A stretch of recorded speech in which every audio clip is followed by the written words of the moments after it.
what advice can you give people to bounce back from their darkest moments? Well, first of all, don't try to do it on your own. I mean, the lowest hanging fruit for people who suffer from depression or just even, anxiety, irrational anxiety, is there is good medication for those type of things, but there is amazing people to talk to, and there are free resources to talk to.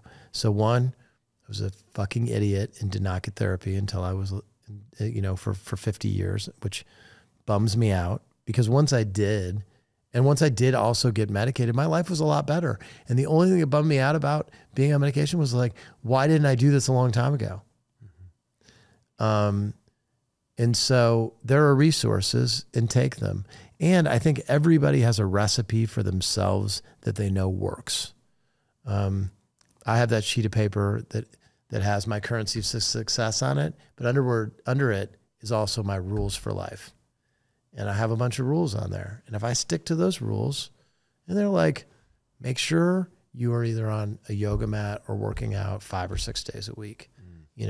Don't, I don't drink very much anymore. So it's like, don't ever drink more than this in this amount of setting. If I follow all those rules, I make sure everything that I'm doing goes back to those currencies of success, I can stay in a good headspace. But I think people don't set goals, don't set priorities, and don't set rules for themselves. People used to do New Year's resolutions. Do a New Year's recipe.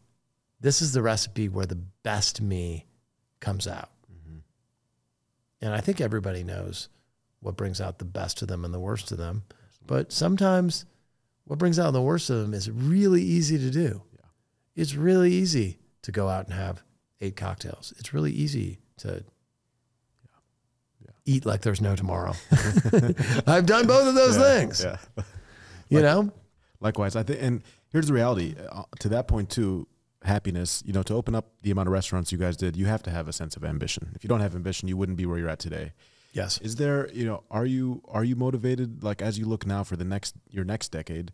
Are you does money motivate you? What motivates you?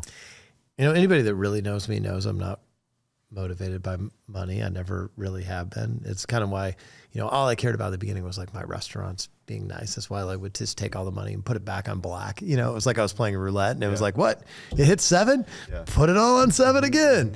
That's never been a thing. I mean, listen, money's nice. I'm not going to act like it. It allows you the freedoms sometimes to do the things and pursue the things you'd like to pursue.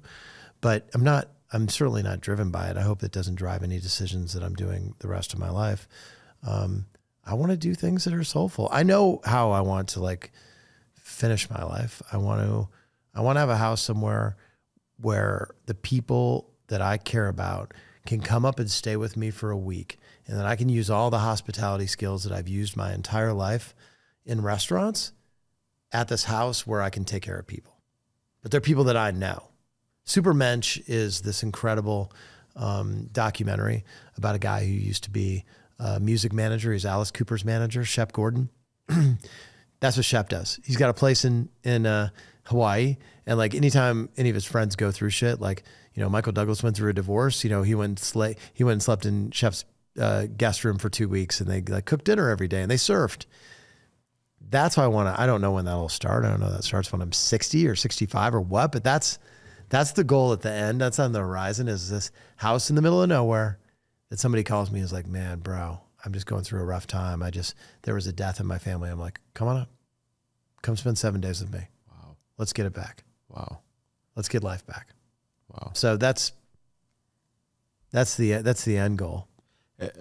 I feel like that just illuminates in the success of Boca Group, because what you're saying there illuminates the culture you guys have. I've been to many of your restaurants, and I think that sense of hospitality and come here and come enjoy this experience, it's a reflection of your life and how you do it personally, not just professionally. No, well, I appreciate you saying that. I mean, listen, there are a lot of people out there that don't just live it inside their 4 walls. One of the greatest guys in Chicago is Eric Williams from Virtue, and he just texted me the other day, and he was like, where are you?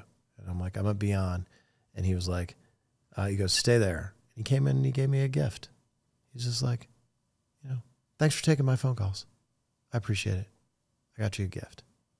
I mean, a lot of people in my business, they're the most generous humans on earth. That's why I love restaurant people so much. Like Jerry Seinfeld only loves comedians. You ever heard him talk about that before? Like he likes his family, I think, but he only other people he likes are comedians. Yeah. I like restaurant people, and part of it is because they're generous people. Yeah.